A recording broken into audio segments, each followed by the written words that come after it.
Hey everybody. So I'm going to take back some things I said about the R1. So I'm kind of redoing my first 1,000 miles, although I'm probably at 1,600 miles now. Finished with my mods for now, although we're going to retune. We're going to do a little bit of tuning and ECU flashing work, which is what I want to talk about. Added the tank grips and stuff like that. So I got the ECU flash from Chris Moore over at Moore Mafia. And let's move this closer. And so got all the restrictions removed. And by restrictions, there was we did some fueling based on another bike he had with a slip-on to get me, fairly close on power. And then there was some ignition timing where Yamaha was pulling ignition to bring power down. The biggest restrictions are in the throttle plates. So on the throttle bodies with ride-by-wire systems, when you give it full gas, the ECU will read the signal of how much you're twisting, and it'll say, based on your speed and what mode you're in and all, whatever's going on, we're going to deliver this much. So when you give it 50% throttle, maybe it opens up the throttle plates 50%, maybe it opens them 31%. When you go wide open, when does it give you at what RPMs? You may only get 20% as far as there's no direct linkage anymore between snapping the throttle open and a cable yanking the throttle plates, the throttle bodies open and letting in all that air. You give it a signal, the computer interprets it and decides how much it's going to give you. And so what the computer was doing on the R1 and most bikes these days is won't give you full power until you're at like 10,000 RPMs, and it'll only give you 100% throttle, even though you're holding it 100. After 2,000 RPMs, it'll start closing down. Some of that's for emissions, some of it's for sound, things like that, different regulations in different countries. Or, they used to do it in lower gears, hurt the power a little bit so that in the first couple gears you wouldn't loop it and kill yourself. Now they're doing it across all the gears. And so when you look at a dyno chart, your bike, it's going up, and at 12,000 it peaks, and then it goes, it falls off a cliff. And so you can rev it out to 14, 14.4, whatever, but you're making, the more you rev it, the less power you're making. So what guys like Chris Moore do is get rid of those by going into those tables, and when you go to the column that says 100% throttle, you look at the RPMs, it's just like a spreadsheet, and instead of it being 71% after 12,000 RPMs all the way up to red line, he'll go in and put in hundreds. Great, so I go get the ECU flash, I'm driving it, it feels great, it's a stupid fast bike. But you'll remember there's been some videos on where I'm like, as I'm doing roll racing, just goofing around with friends on other bikes, I'm like, I'm beating them, but I'm not beating them by as much. And Chris had said something to me in one of the videos like, oh yeah, put it in A mode and feel, the power. Well, on a stock bike, A mode and B mode both deliver full maximum horsepower that Yamaha will let you have. The difference is A is much more direct. You just move it a little bit and the bike is like, it's like going, which is fine in some instances. But when you're riding around town or in a subdivision or in a parking lot going shopping, whatever it is, when you're at lower speeds, it's really, really hard to modulate the throttle. You touch it and if you give it a little bit of input and it's either accelerating and you're about to smack into the woman that's driving 5 miles under the speed limit in front of you, or you move your wrist a thousandth of an inch that way, and it's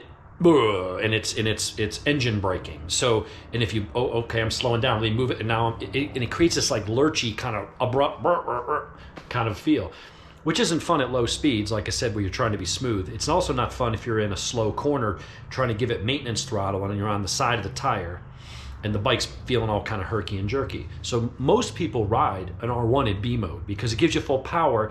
It's just the throttle's not as touchy. But if you give it 100%, it delivers the same peak horsepower as A mode.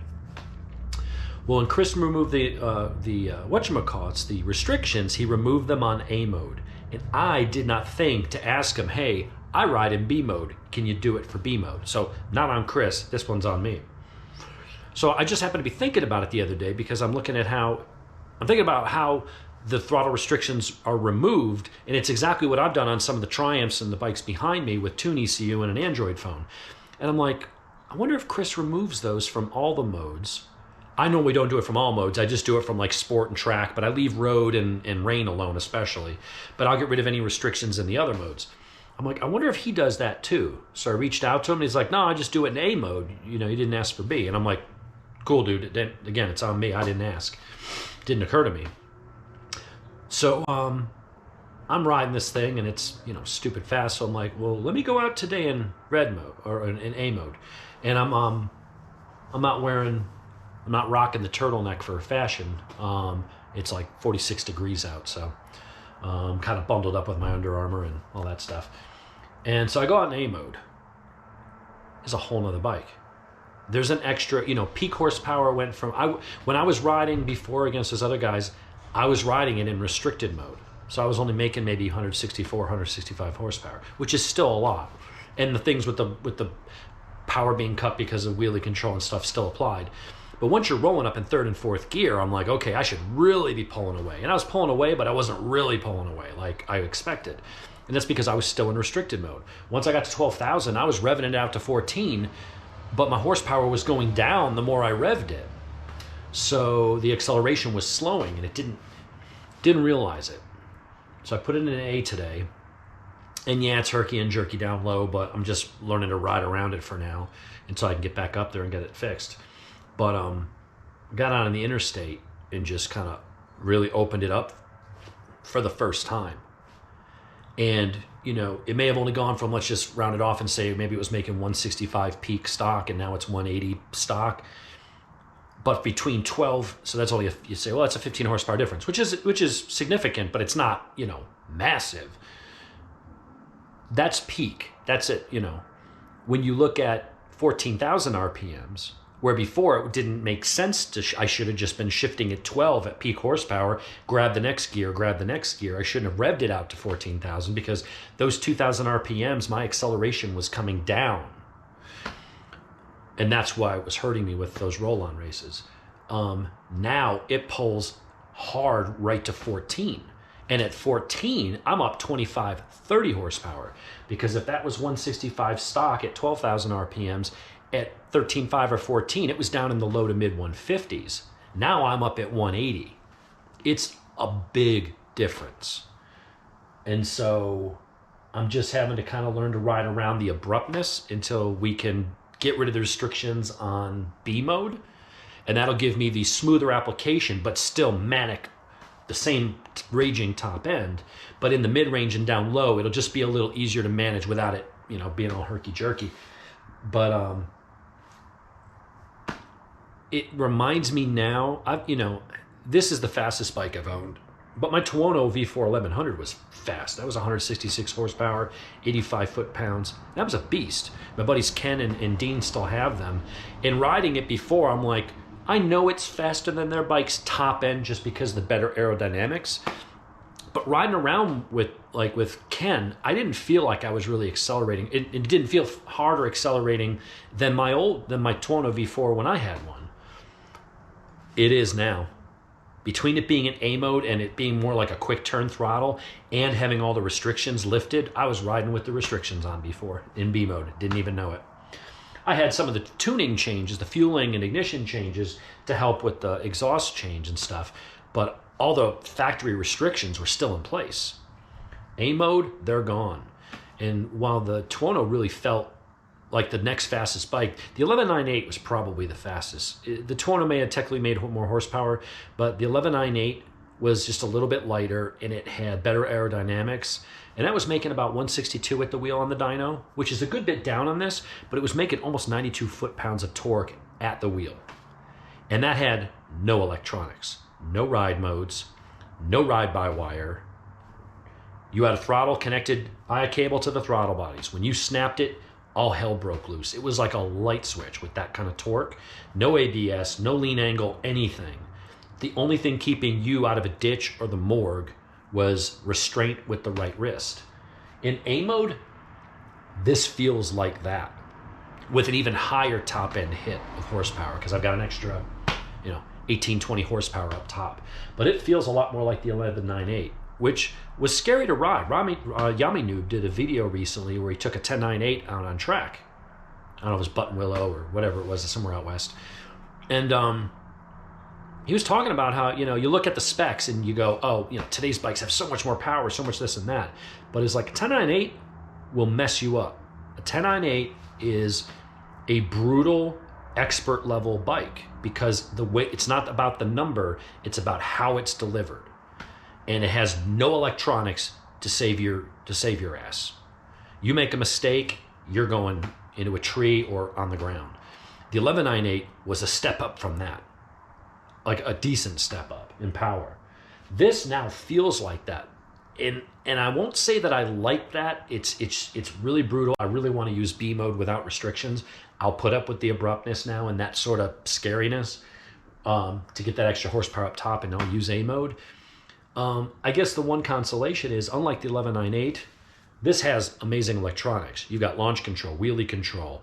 You've got engine braking control. You have, I think I mentioned wheelie control, but you've got slide control. You've got lean angle sensing, everything. So while it does feel brutish and scary and abrupt and just explosive in A mode with the restrictions lifted, I guess at least I have some comfort knowing that the electronics should keep me out of a ditch unless I'm being a fool. So, which I try not to be. I won't say I'm always successful, but I try not to be. So anyway, that's what's going on. I mean, honestly, for a street bike, it's idiotic. I mean, I don't regret the purchase, but feeling just how stupid fast this is and where there's really no, I mean, I got on the interstate today just for a couple seconds in A mode to see what that power was like up top. And before I knew it, I was at 155 in fourth. And I mean, like that. And then I'm running up on traffic, so I had to, hit the brakes. But I mean, to hit 150s that easily and still have 2 gears left.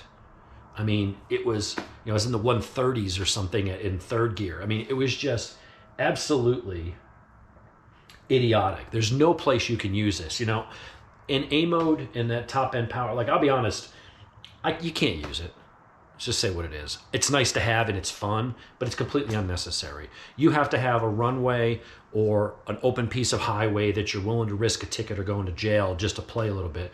Or maybe a longer track like Road Atlanta or Roebling or something. But if you're at like Little Tally or Jennings, don't use A mode. Use B mode. You're never going to, if you're up in the mountains, if you're on the Dragon, you're never going to use that kind of power. You're not going to use half of that. Put it in B mode and have that smoothness when you're on the side of the tire driving out and not have to worry about it fighting you and stuff. I don't regret the purchase at all. I think it's going to be an amazing bike to ride as I get more used to it. We're going to tune it a little bit more too and see if we can get any more power out of it and smooth it out. But it's stupid. This is the best way to describe it. If I had to do it again, knowing that they're basically the same price, and had they had a Panigale V2 in stock, would I have still gotten the R1? I probably wouldn't. I wanted to try it because I haven't had a modern, full-on leader race bike in a while with this level of sophistication electronics. So I was like, oh yeah, and I love the motor, so I'm like, yeah, we'll do that. That's what they had, so I grabbed it. But now after having ridden it, if they had a brand new Panigale V2 in red next to it, that's delivering about 140 at the wheel and much more manageable, plus, it's a Ducati, and I'm a fanboy of Ducati. So you got that cool factor for the same price. But on any sane road, it's just as fast as this. It's lighter, it's more manageable, the electronics are just as good. Everything about it has all the same kind of equipment. But it's lighter and it's fast enough without being overkill. I'd probably go with the Panigale, if I'm honest. Does that mean I'm going to sell this and go get one? Nah, I'm going to keep this for a while. It is a cool bike. The next bike that'll go will probably be the Z900 or something like that. We'll go. Maybe get a Street Fighter. I'll get my Ducati fixed that way. But Chris, I'll be coming up to see you soon, and we'll get B mode sorted and then fix the lean, and because I know, and again, I'm not criticizing. This map that's in here is good enough, but it wasn't made on my bike, so that's always the thing with the ECU flash. But I figure if we're going to go and correct and do the same restrictions on B mode anyway, we might as well throw it on the dyno and do a full fine tune and pick up any smoothness or power in the mid-range or whatever it is, we find going on in there. If I'm going to go up there and pay the money, might as well, do it all. But it is a sweet ride. I've got my engine protection. She's ready for a track day. This thing is going to be just absolutely, I think, crazy to ride on in Road Atlanta. So anyway, I guess all my other reviews you can kind of ignore. This was the first time I actually got it into full power mode and actually went and played, and it's just mind-blowing fast. I thought the 1198 was brutal. I thought the Tuono was fast, and they are. This is just a step up on what was already horrifyingly fast.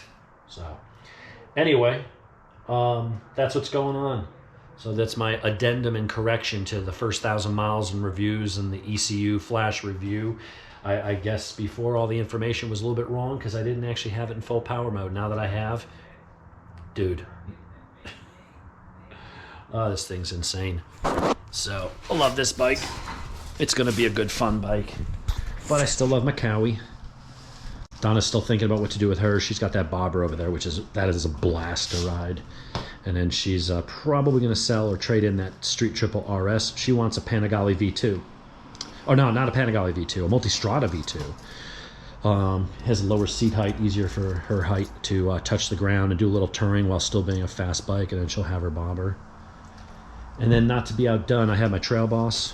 What did she do last night? We're out shopping, going to the store, and she had a 2018 Z71, just regular truck, and then she's like, I want to kind of look at something. So we just went over to the Chevy dealer and ended up coming home with a 2022 Silverado RST Z71 fully loaded, so in that midnight blue. Very cool. Anyway, back to the bike stuff. Yeah, love the R1. If you get the ECU flash and you get the restrictions, make sure you ask your tuner, whoever it is, because I don't know that what Chris did is any different than anybody else. Ask them what mode they're unrestricting. And if you're a B mode rider, which I am, ask them to do the restrictions there. And that way you get the same crazy top end power, but you get a little softer delivery load down low when you're around town and in the tight turns. So hope you enjoyed. Talk to you next time.